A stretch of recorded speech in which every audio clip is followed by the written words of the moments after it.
Ukraine রাশিয়ার যুদ্ধে তাহলে ভারত কি ইন্ডিয়ান আর্মিকে পাঠাবে রাশিয়ার এগেনস্টে লড়ার জন্য? ভারত ইউক্রেনে কি ত্রাণ সামগ্রী পাঠাতে চলেছে? কি হতে চলেছে? রাশিয়ার সাথে কি ভারতের ডিস্টেন্স বেড়েই চলবে এবং এর ফায়দা কি চীন ওঠাবে? বিশ্বের দরবারে ভারত ঘিরে আসছে একটা কালো মেঘে। চারিদিক থেকে ভারতকে কেন জানি ছোট ছোট দেশগুলো বা অনেক ডেমোক্রেটিক কান্ট্রিগুলো আঁকড়ে যাচ্ছে এবং বড় বড় দেশগুলো তাদের হাত কি ছড়িয়ে নিচ্ছে।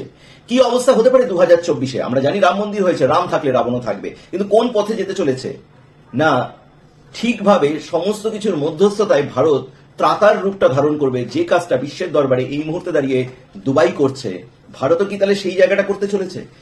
সমস্ত ভিডিওটি পুরোপুরি দেখলে পরে আপনি বুঝতে পারবেন যে বিশ্বের দরবারে এই মুহূর্তে দাঁড়িয়ে ওয়ার্ল্ড পলিটিক্স বা জিও পলিটিক্যাল ইস্যুতে কি চলছে ইন্টারন্যাশনাল পলিটিক্সে। হোলির অনেক অনেক শুভেচ্ছা এবং আশা করি আপনারা সবাই ভালো আছেন, সুস্থ আছেন। বিভিন্ন কারণবশত আমি কিছুদিন ভিডিও বানাতে পারিনি, শর্টগুলো দিচ্ছিলাম। আজ থেকে লাগাতার এই চ্যানেলে ভিডিও আসবে। চ্যানেলের নাম যেরকম বাংলা বিশ্ব, সেরকমই সমস্ত খবর সবার নজর থেকে আলাদাভাবে অ্যানালিসিস করে আমরাই কিন্তু এই চ্যানেলে সবাইকে শোনাই। শুরু করছি আজকের ভিডিওটি। অ্যাকচুয়ালি কাল ছিল, আমরা জানি, সবখানে রং উৎসব, হোলি উৎসব বা দোল উৎসব। ইউক্রেনের বিদেশ মন্ত্রী তিনি টুইটারে বা এক্স হ্যান্ডেলে একটি ভিডিও প্রকাশ করেন। ভিডিওটি আমি সাইড স্ক্রিনে চালু করে দিচ্ছি। ভিডিওটিতে তিনি পরিষ্কার হিন্দি এবং ইংলিশ মিলিয়ে কথা বলেন, দোল উৎসবের গোটা ভারতবাসীকে শুভেচ্ছা দেন এবং ভিডিওটি আপনারা দেখুন এমন একটা জায়গায় শুট হচ্ছে যেখানে মহাত্মা গান্ধীর নিচে দাঁড়িয়ে উনি বক্তব্যটা রাখছেন। উনি যে বক্তব্যটা রেখেছেন সেইটা আমি পুরোপুরি জানিয়ে দিচ্ছি। জানি না ইন্ডিয়ান গভর্নমেন্ট এটাতে কিভাবে রিয়াক্ট করবে। যে টপিকগুলো আমি শুরু করেছিলাম সবগুলো এর মধ্যে ইনক্লুড কিন্তু রয়েছে। তিনি বলছেন যে আর এক সপ্তাহ পরেই তিনি ভারত ভ্রমণে আসছেন। ভারতের কাছ থেকে এই মুহূর্তে দাঁড়িয়ে ইউক্রেন কি চাইছে? অ্যাকচুয়ালি যদি ইনডেপথ অ্যানালিসিস করা যায়, কিছুদিনের মধ্যেই আমরা জানি এই বছর পিস সামিট হতে চলেছে সুইজারল্যান্ডে এবং সেখানে চাইছে ইউক্রেন যে ভারত সেখানে মধ্যস্থতা করে রাশিয়াকে সেখানে আটকাক। কিন্তু তার এই আটকানোর প্রচেষ্টার মধ্যে একটু কিন্তু হলেও লুফোলস রয়েছে। ইউক্রেন চাইছে যে রাশিয়াকে যাতে ইনভলভ না করা হয়। এবার যদি ভারতবর্ষের স্ট্র্যাটেজিক্যাল ভিউ পয়েন্ট দেখা যায়, ভারত কিন্তু রাশিয়ার থেকে তেল আমদানি করে এবং ভারতের সাথে রাশিয়ার একটা আর্মস ডিলিং এর বিভিন্ন ধরনের গভর্নমেন্ট কন্ট্রাক্টে রয়েছে এবং দুদেশের সম্পর্ক বেশ ভালো।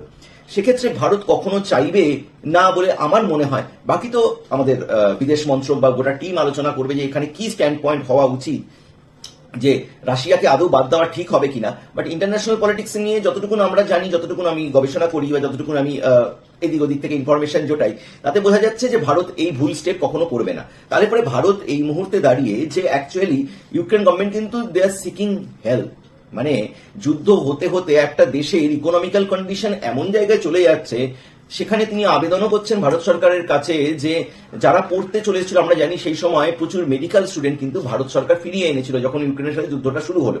তাহলে সেই সব তারা বলছে যে এখন ইউক্রেনে ভারত সরকার তাদের স্টুডেন্টগুলো যারা ইউক্রেনে পড়তে চলে গেছিল তাদেরকে আবার যাতে পাঠিয়ে দেওয়া হোক। আমার মনে হয় এই মুহূর্তে দাঁড়িয়ে ইউক্রেনের যা পরিস্থিতি, এখনো বোমবারি চলছে, এখনো কিন্তু গুলিগালাজ মাঝে মাঝেই চলছে। সেক্ষেত্রে ভারত সরকার এই রিস্কটা নেবে না এবং তারা দেখছে তাদের অর্থনীতি আস্তে আস্তে কমে যাচ্ছে। এখানে গান্ধীজির নিচে দাঁড়িয়ে কি মেসেজ দিচ্ছে তাহলে ইউক্রেনের সরকার? ইউক্রেনের সরকার বলছে যে তারা গান্ধীজির মতনই নিজের দেশের ফ্রিডম এবং নিজের দেশের একনায়ক, মানে নিজের দেশের যে সার্বভৌমত্ব সেটা বজায় রাখার জন্যই তারা লড়ছে। তাদের এই লড়াই গান্ধীজির লড়াইয়ের সাথে তুলনা করছে 20th সেঞ্চুরিতে যিনি ফেমাস পার্সোনালিটি, এইভাবে একটা তিনি বক্তব্য রাখছেন। এবং গান্ধী যেহেতু মোহনদাস করমচাঁদ গান্ধীর মানে পায়ের তলাতেই তিনি ভিডিওটাকে শুট করছেন, আপনারা দেখতেই পাচ্ছেন স্ক্রিনে। তো এই একটা অদ্ভুত ভিডিও, মানে কি মেসেজ দিতে ছিল যে তিনি ইন্ডিয়ার সাথে যদি চলে আসে। কারণ কিছুদিন আগের যদি ঘটনা আপনারা একটা জেনে থাকেন, একটা সময় রাশিয়া নিউক্লিয়ার বোম ইউক্রেনে প্রায় ফেলেই দেয়।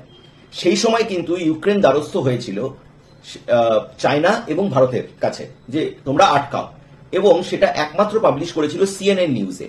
এবং পরে ইউক্রেনের গভর্নমেন্ট কিন্তু বলেছিল হ্যাঁ ভারত আমাদের মধ্যস্থতায় এসেছিল। এবং এই মুহূর্তে দাঁড়িয়ে যে ইন্টারন্যাশনাল পিস সামিট হতে চলেছে এবছর সুইজারল্যান্ডে, সেখানে ইউক্রেন চাইছে যে রাশিয়ার প্রতিনিধিত্বটাকেই বাতিল করে দেওয়া। কিন্তু ভারত এই মুহূর্তে দাঁড়িয়ে ত্রাতার ভূমিকা পালন করলে পরেও এই বড় স্টেপ সে নেবে না, কারণ তার রাশিয়ার সাথে ভালো সম্পর্ক, ইউক্রেনের সাথে তো আছে। তো এখানে ভারত কি জায়গাটাকে রাখে সেটা কিন্তু দেখার মতন চোখে আঙুল দিয়ে। কারণ তিনি নেক্সট উইকেই, মানে আজ পর্যন্ত খুব কম দেখা যায় কোনো বিদেশ মন্ত্রী যখন অন্য কোনো দেশে যাচ্ছে সেই দেশের কালচার হেরিটেজ নিয়ে আসার আগেই অ্যাডভান্স ভাবে তারা কিছু বক্তব্য রাখছে এবং তিনি হিন্দি ইংলিশ মিশিয়ে বলছেন হ্যাপি হোলি, হোলি কি শুভকামনায়। তারপরে তিনি ভিডিওটা শুরু করছেন, মানে তারা কি ভারতের সহমর্মিতা নিতে চাইছে, না ইউক্রেনে পড়তে যাওয়া যত ধরুন এমবিবিএস এর স্টুডেন্ট বা আদার যেসব কাজ করতে যেত তারা যখন ভারতে ফিরে আসছে সেই জায়গায় তাদের ইকোনমিক্যাল জায়গাটাতে যেহেতু অনেকটা একটা নষ্ট তো হয়েছেই, এবং তারা জানে যেহেতু তারা কোনো না কোনোভাবে ইউক্রেনের সাথে কানেক্টেড, তাহলে এখানে হয়তো একটা ফ্যান বেস আছে, তাহলে পরে স্ট্যান্ড উইথ ইউক্রেন এরকম একটা মুভমেন্ট যদি করা যায়, কারণ ভারত এই মুহূর্তে দাঁড়িয়ে শুধু যে জনসংখ্যায় বিশাল তা তো নয়, সোশ্যাল মিডিয়াতেও বিশাল, মালদ্বীপ ইস্যু নিয়ে আমরা দেখে নিয়েছি। তো ইউক্রেনের অ্যাকচুয়ালি কি প্ল্যান সেটা সময় বলবে, কিন্তু ভারত মন্ত্রককে কিন্তু তিনি ইউক্রেন গভর্নমেন্ট কিন্তু একটু চাপেই রাখলো, কারণ সে বলে দিল নেক্সট উইকে ভিজিট করছে, কিরকম ভাবে কি ডেভেলপমেন্ট হয় সব দেখার দিকে। এদিকে এই ভিডিও বা এই নিয়ে রাশিয়ার গভর্নমেন্টও কিন্তু খুব একটা খুশি নয়, কারণ তার সাথে কিন্তু নরেন্দ্র মোদীদের এবং ভারত গভর্নমেন্টের কিন্তু ভালো বেশ সম্পর্ক রয়েছে, আর্মস ডিলিং থেকে শুরু করে তেল থেকে শুরু করে আমরা সমস্ত কিছু জানি। তারপরেও কিভাবে ইউক্রেন এরকম একটা ভিডিও মেসেজ পোস্ট করে সোশ্যাল মিডিয়ায় যেটা নিয়ে তোলপাড় হচ্ছে ভাইরাল ভিডিও, যে ইন্ডিয়ার কাছে তারা হেল্প চাইছে, ইন্ডিয়াতে আসতে চাইছে, গান্ধীজির কথা মনে করিয়ে দিচ্ছে এবং তারাও তাদের দেশের হয়ে লড়ছে, সেখানে কি তারা ব্যাক অফ দ্য মাইন্ডে ইন্ডিয়ার কাছে কোনোভাবে ফিনান্সিয়াল সাপোর্ট বা আর্মের সাপোর্ট বা আর্মি বা কোনো ধরনের এই ধরনের হেল্প চাইছে? অ্যাকচুয়ালি বিশেষজ্ঞ মহল বা ইন্টারন্যাশনাল রিলেশন নিয়ে যারা গবেষণা করেন তাদের বক্তব্য কিন্তু ইউক্রেনের যতটা ধরুন এই মুহূর্তে দাঁড়িয়ে নষ্ট হয়ে গেছে ভাঙা, এই মুহূর্তে দাঁড়িয়ে হয়তো ইউক্রেন ভারত সরকারের কাছে সেই জায়গাটাই রাখবে যে আপনি ইউক্রেনকে কিছু ফান্ডিং করুন, ইউক্রেনের কিছু ডেভেলপমেন্টে কাজে দেন, ঠিক যেভাবে আমরা দেখেছিলাম শ্রীলঙ্কাতে ভারত গিয়ে কাজ করেছিল বা আফগানিস্তানেও একটা সময় প্রচুরভাবে ভারতের ইনভলভমেন্ট ছিল, সেই জায়গাটাই কি কোনোভাবে ইউক্রেন খুঁজে যাচ্ছে? কিন্তু আবার এই মুহূর্তে দাঁড়িয়ে ইউক্রেনের মতন জায়গায় ভারত যদি সেখানে হেল্পের নেচারটা না রাখে, এক মিনিটও সময় লাগবে না সেই জায়গাটাকে ক্যাপচার করতে চায়না বা পাকিস্তানের ওই ওরিয়েন্টেড দেশগুলোকে, পাকিস্তান ছেড়ে দিন চায়না। তো এই মুহূর্তে দাঁড়িয়ে বিদেশ মন্ত্রকের কি নীতি থাকবে সেই দিকে কিন্তু আমাদের সবার নজর থাকবে। আপনাদের পুরো ঘটনার বিস্তারিত আলোচনা করে জানানোর দায়িত্ব কিন্তু আমাদের। চ্যানেলটিকে ভালো লাগলে সাবস্ক্রাইব করে দেবেন এবং অনেক অনেক ভালোবাসা দিন, আর ইউক্রেনের এই ভিডিওটিকে সবার মধ্যে ছড়িয়ে দিন।